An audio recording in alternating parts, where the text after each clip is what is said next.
One of the best coaches in the world, Syndicate MMA coach John Wood. Welcome back to the program, man. The best coaches in the world don't really get much sleep or a break here in the world of MMA, huh?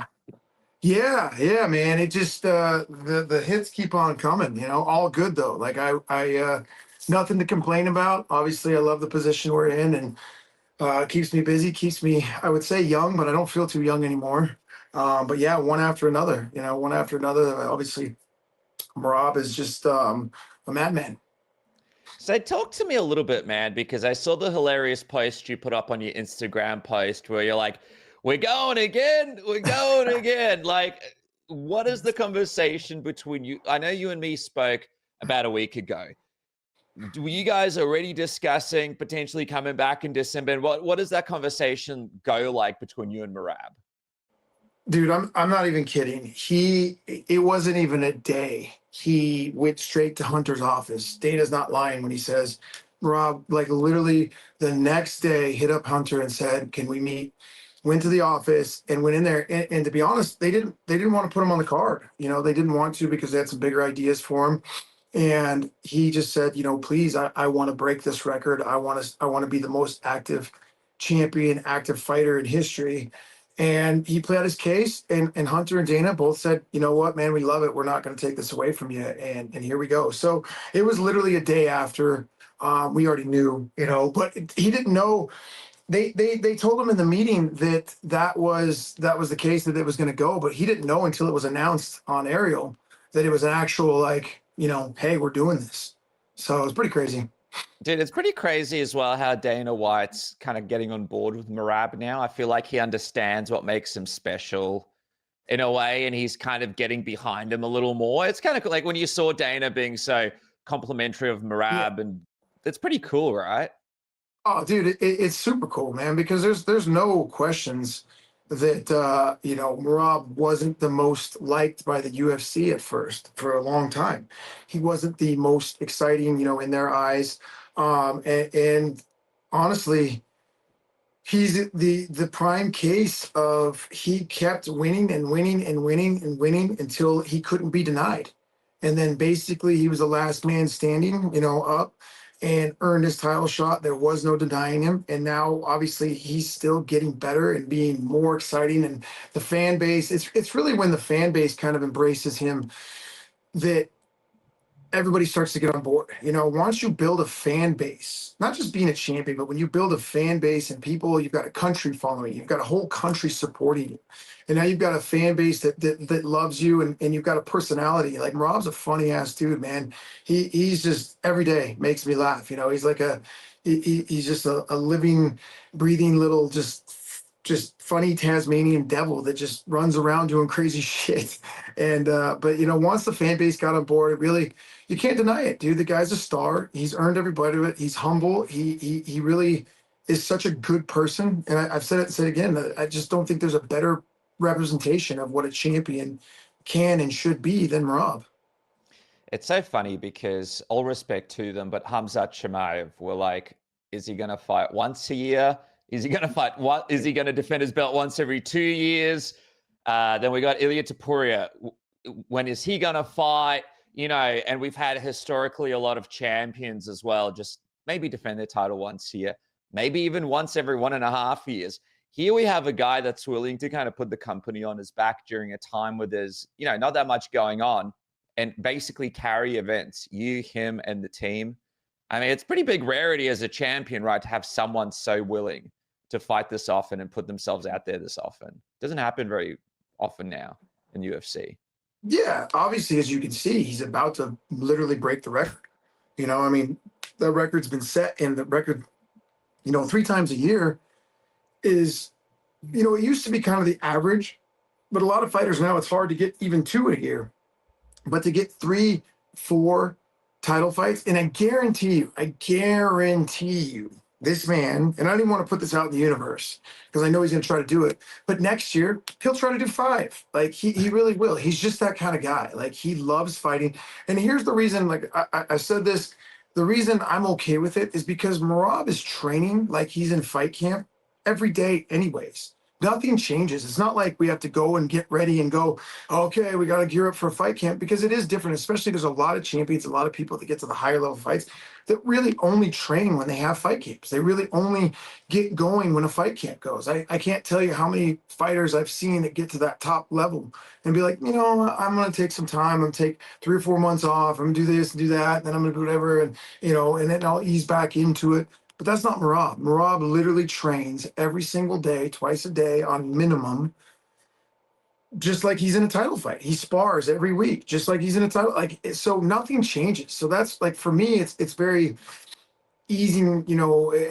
It's not heavy on the mind of, oh my God, this is going to be crazy to do. He's doing it already. So it's like, why not let him go out there, break some records, collect a check, add to his legacy. And it's just, it really is what he loves to do. There's very few fighters out there. Everybody talks, oh, I love this shit. I'm going to, I want to, but there's very few guys that actually really love it. And he's one of them, man. He's one of those guys that before the fight, like I said, the hardest part is the weight cut. Once that weight cut's over, he's just all game day. He's ready to go. If he didn't have to cut weight, I swear to God, he'd fight every month. No problem.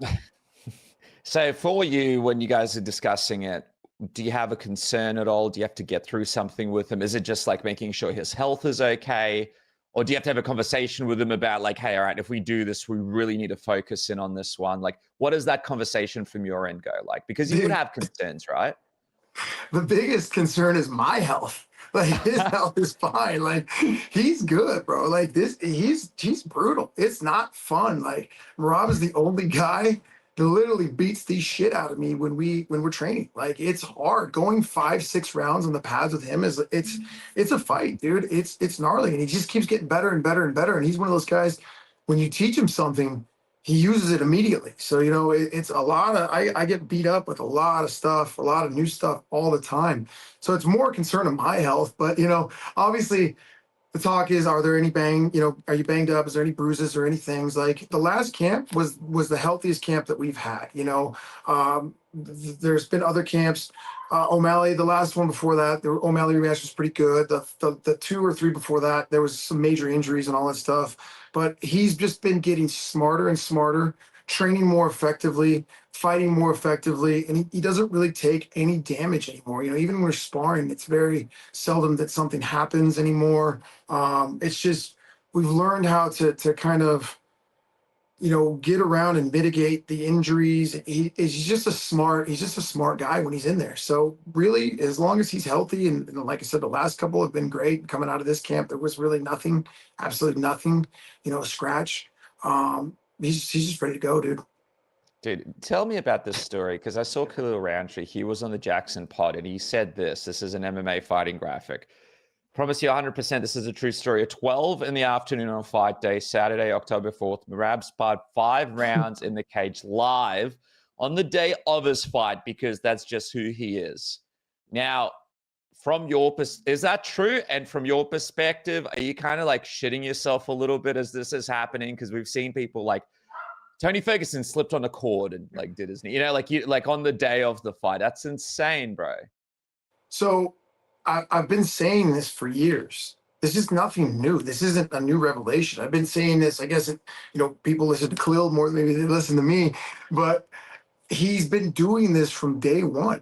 Since I've had him for the last 6 years, this is the standard protocol. He comes in, he spars hard. This last one was a nice controlled spar. There's some spars like him and Aljo where I'm just like, oh my God, like what are we doing here? On the day of the fight? On the day of the fight. But everybody has gotten to such a good rhythm and how to train together. Aljo and him are flawless when it comes to hard sparring of how it needs to be done and how we work around making sure that nothing happens. I used to shit my pants. I used to be very scared about it, but it is the protocol. And here's even the crazier thing, dude. That's not even the hardest. He does those 5 rounds, and he'll do another 5 rounds with Aljo right before he goes out. So we're talking 10 rounds of sparring. And those 5 rounds before he goes out, those are hard goes, dude. Like he'll go those 5. So we're talking about 10 rounds of sparring before he goes and fights another 5 rounds out there if need be. And why does he do it? Do you understand? Like, did he explain it to you eventually? Like, does he just need to get it out, or what is it? Yeah, he's just so used to it. His body just operates different than other people's bodies. He really is just used to it. It's part of his process. Again, we control all the variables as much as we can and make sure that there's no injuries. And if it isn't broke, we're not going to fix it. I'm not going to start changing those kind of things until it's necessary to change it. It is part of who he is. It's part of his fighter DNA. Those are the things he likes. And until he doesn't like it or until it stops working, we're not going to change it. My goal is to not change fighters that don't need to be changed. It's to add to it, to keep adding. And maybe there's things that, like, trust me, we definitely do it a smarter way than it used to be done. It used to be kind of an all out brawl. So I will say that it has been controlled a lot more, and we're fine tuning and smoothing things out for sure. And that's the one thing that over the years that Merab has allowed and trusted me to do, is to be able to kind of smooth some processes out. And so, but again, it's him. It's just who he is. It's how he does it. And I'm not here to change what's working. Dude, that's what I love about you. You go in and you work with fighters and you make them, you kind of tweak things and you work within their parameters to make them better. And that makes you one of the best coaches in the game. Just quickly as well, for people wondering how rare it is for Merab to do what he's doing, this is the list of people that were able to do it basically in history. We got Frank Shamrock, who did it. We got Tito Ortiz, who got the 4 fights, and Chuck Liddell also. So that's how tough it is to do what you guys and Merab is looking to do at the highest level. 4th fight. Incredible stuff, dude. This is a great, like, I know he's got all the other records, but this has got to be like one of the ones that is pretty special to you guys to solidify. Yeah, for sure. It's one he definitely has. The other ones have just come naturally. The other ones have literally, he's doing it without trying. When Morale goes out there to fight, he doesn't try to break records. He just does it because it's who he is. This one is one that he actually asked for. Is like, listen, I want to stay busy, and I want this record. I want to do it. And like I said, I know him. He's going to try to do it. He's going to try to break his own record next year. I guarantee you he will. And it's just, he just does him. And along the way, a lot of special things are happening. And he's a special dude, man. And I don't think, I've said this time and time again, we're looking at a potential generational run from a fighter, that doesn't come along, if comes along ever, in the history of fighting. And it's going to be something on my end. I tell you, like, it's such a truly blessing and honor and like a privilege to be part of this and to be part of everything that, is going on right now with him and around him. And it's just so awesome to watch him get, all the accolades that he finally deserves. And the crazy thing about it is he could have fought for the title earlier, but he's friends with Aljo and he waited. Anyway, the whole thing is crazy. His whole career has been insane. By the way, you mentioned the UFC is looking for some big things for him. I mean, him doing this, breaking the record, doing this thing in December, that puts him in pretty good position for next year with a CBS deal and potentially, the Volkanovski fight or the Pantoja fight, whatever the big fight's going to be, right? Yep. Oh yeah. Trust me, he's already, looking at, what date we're fighting after this. He already has it laid out. He already has it kind of mapped out, and it is nothing but, it's pretty crazy, dude. It's insane what he wants to do. And it's even more insane that not even what he wants to do, what I know he can do and what I think he's going to do. It's going to be a mind blowing situation if he keeps pace of the way he wants to. All right. So Petr Yan, right? He was on Uncrowned. He spoke a little bit about that first fight and he said some stuff around, this is an Uncrowned graphic, that he was compromised. He was 50% and that this time it will be different. For those that didn't see it, he was talking about his right hand and spoke about how he uses it all the time. And apparently, and you could see in the stats, he didn't really use it in this first fight. What is your response to Yan believing that this thing's going to go differently and him sort of saying that health was the reason why he lost that first fight against Merab? Whatever makes you sleep better at night, I'm good with that. Whatever they have to say that gets them through the night to feel better about a loss. Maybe it was. I'm sure he was injured. We were injured too. Literally, Merab's hand could not be fit into a glove. It was the size of a baseball. It was that big, completely broken in 2 different places. He had surgery directly after. He never heard a peep about it. We never spoke about it until this came out, until Jan decided to say that, he's 50%. Well, guess what? We only had one hand too. So I don't think, and now you're giving motivation to a guy that okay, he was hurt, and that's great. I respect Jan and his team, and I think he's a great fighter. And like I said, I enjoy watching him. I'm a fan of his fights, but do I think it's going to go any different? Absolutely not. Do I think that Merab comes out with the title? Yes, and I think that it might be a much more emphatic win, much more dominant win, because now you have a even more motivated Merab. But again, whatever anybody wants to say, man, that's up to them. And whatever, I'm not a big fan of. Oh, I was hurt before this fight, or everybody's hurt. Don't take the fight. Don't take the fight. If you're going to lose and you're going to cry about it, or you're going to, come out and say eventually, well, this is why. It might be. It really might have been why. But that's on you, man. You chose to do that. So whatever makes people feel like they sleep better, whatever it is, all good. I don't have a problem with anybody's, saying this is why they lost, or this is why they're going to win, or I need 2 hips or 2 hands or 5 hips or 6 hands or whatever it is. You know, um, it's all good. Like I said, he's got one job on his mind, and I know what that job is, and I know what he's going to go out there and do. You guys last fought him in 2023. This is a different version of Merab compared to that version, right? I feel like there's a lot of improvements, bit of a different fighter. Could be a lot. I feel like this could be, I feel like Yan is still a very similar fighter to that first fight. It could kind of play out a little bit differently. Like it could be a little bit more dominant, I feel, for Merab even in this one. Maybe more decisive. Yes, in my mind, I have a feeling how I think it's going to go. I don't like to make any big, boisterous kind of, well, we're going to go out there again. The same thing I said about Sandhagen. Corey was a very hard guy to finish. So for me to go out there and say that we're going to finish Corey, if we don't, it won't be for lack of trying, and he obviously tried to finish. Same thing with Yan. Yan is a very, very good fighter, very talented, very tough. If we don't finish him, then it won't be for lack of trying. But I see a lot of opportunities and a lot of ways for that to happen. I really do. And I just know how much better Merab is in that situation. And it's my job as a coach to make sure that we're not looking at the same Petr Yan. I'm going to imagine in my mind that Petr Yan got 100 times better, and he's ready to stuff every takedown. He's ready to take every punch, and he's ready to defend every submission. So my job is to make sure that Merab is ready to figure out the way to figure out what works, to get on that path to victory. And whatever that path to victory is the path that I guarantee you Merab will find. So I think, in my mind, I have a good idea of how this goes. And I do believe that it's a very dominant win by Merab. But a fight's a fight, man. And, we're talking about right now, we're fighting the next best guy in the world every time, that are coached by some of the best people.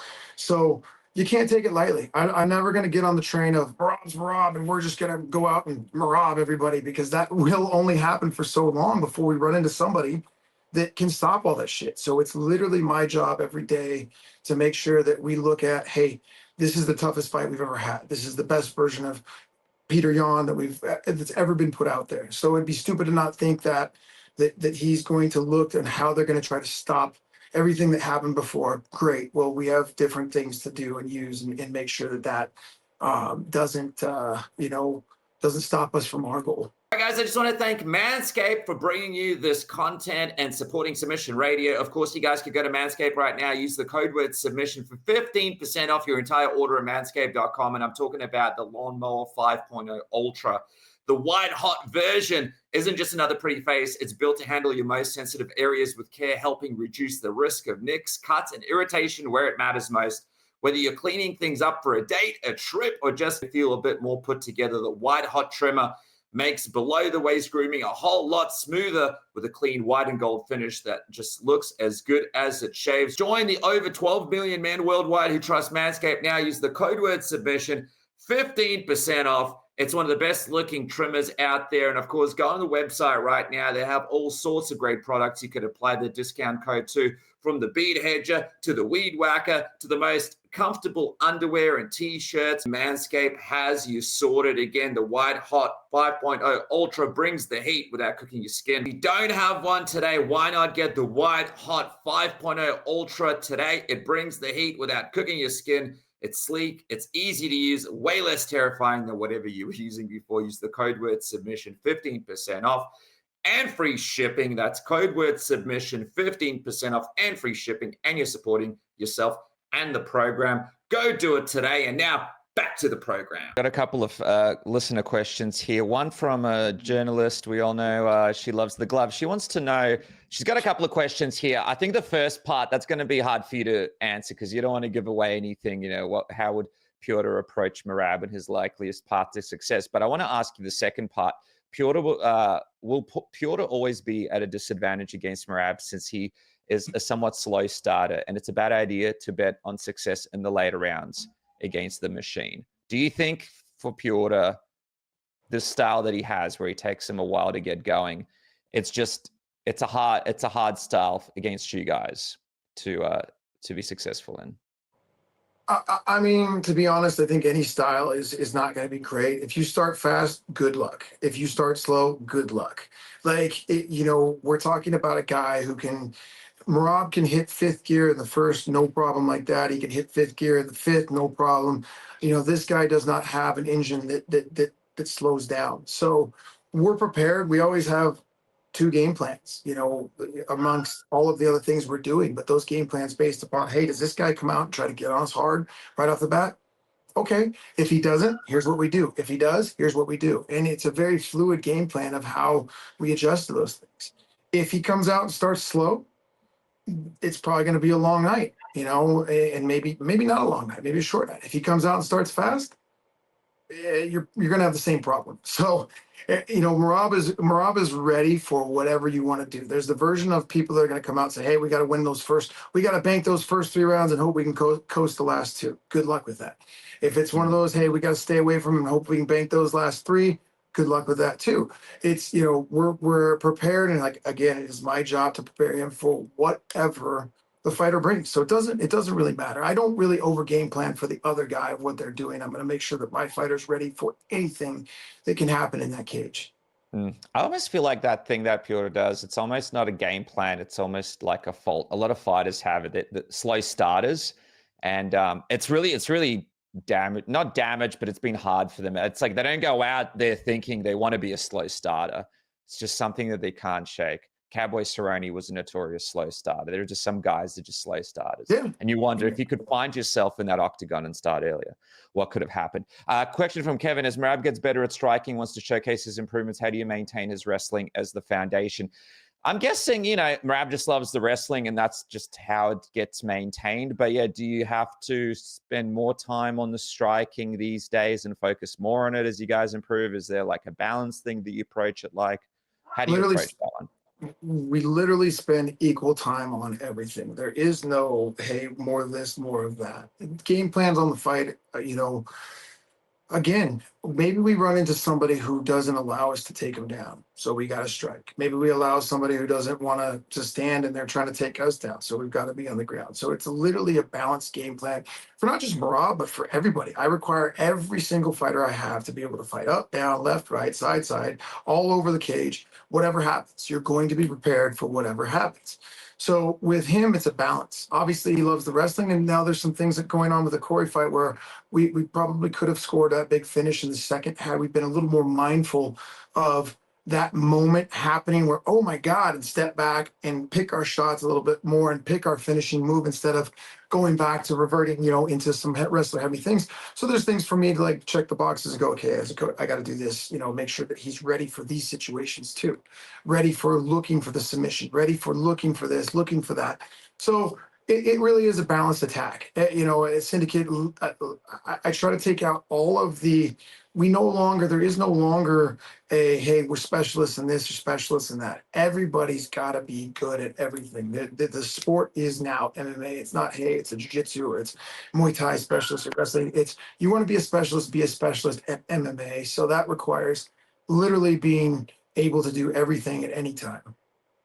I remember when people used to win fights with arm bars and stuff. Remember that? Not too long ago. Now it's like everyone can do everything. You just never see any of that fun stuff anymore. This isn't a question, but someone wanted to write in.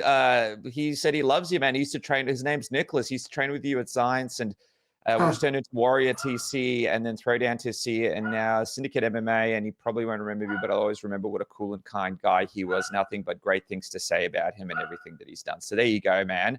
That's a great mark. Sorry, the Submission Radio News Dog Winston's going crazy, but that's a great mark of a coach when you got so many people with so much love for you, dude. Going to be an interesting card. Pantoja on the card as well. So I wonder if there's going to be like a narrative of people asking Pantoja over and over and Merab over and over if that's the next fight. But you guys sharing the card together, how do you feel about that? That's kind of cool. Yeah, it's great. And I think great champions, I feel. Yeah, I mean, two of the most dominant champions in the sport right now. Pantoja is clearly just dominating that division, just like Merab's dominating this division. And of course, people are lining those crosshairs up to put us, you know, on the crash course, just like Volkanovski. You're always looking at the one above you or the one below you as possibilities when it comes to these super fights or when it comes to these dominant champions. So I think that talk's going to continue to happen, only continue more and more and more as they all keep winning. You know, and there's a time and a place where I've even said before, you know, the super fights, you have to hit it at the right time because one, you don't want to hit it too early and maybe, you know, things don't work out and it screws you in your spot, or two, you don't want to hit it too late when they pass you by, just like we're seeing, you know, Valentina and Wei Li is one of the best super fights that's ever gonna have happened, that, you know, it's hitting at the right time. Thank God we're going to be able to see that, you know, that fight. And so you just got to kind of wait for the timing, and when it makes sense, it makes sense. I can't wait for that fight either. I know you're working with Whaley on that too, so that's going to be another big fight. So many big fights for you, man. But there he is. John Wood, Syndicate MMA, absolutely killing it, back for another huge one with Merab and the boys. I know you're super busy, dude, but we appreciate all the hard work you've been putting in here so that these fighters could come in and deliver for all the fans. Thank you so much for joining me. And dude, best of luck, you know, staying on top of it. Get some sleep. I hope you get some sleep at some point over the next few months. Yeah, I don't think there's a big sleep schedule ahead of me. You know, we're flying out this weekend for Vancouver for Davy Grant, and Whaley just got here today. I just got done working with her, finished up that camp, and Merab, and there's a couple massive things that it's so crazy to be a part of all these things that, you know, that they're going to be announced here in the next few months that are going to blow everybody's mind. But man, I'm truly honored just to, like I said, be able to come on the show and be able to work with all the people that I work with. I absolutely love the sport, love the fans, love love this job. And I'm thrilled that anybody even wants to talk to me and hear what I have to say. So thank you. What an honor, man. Thank you so much.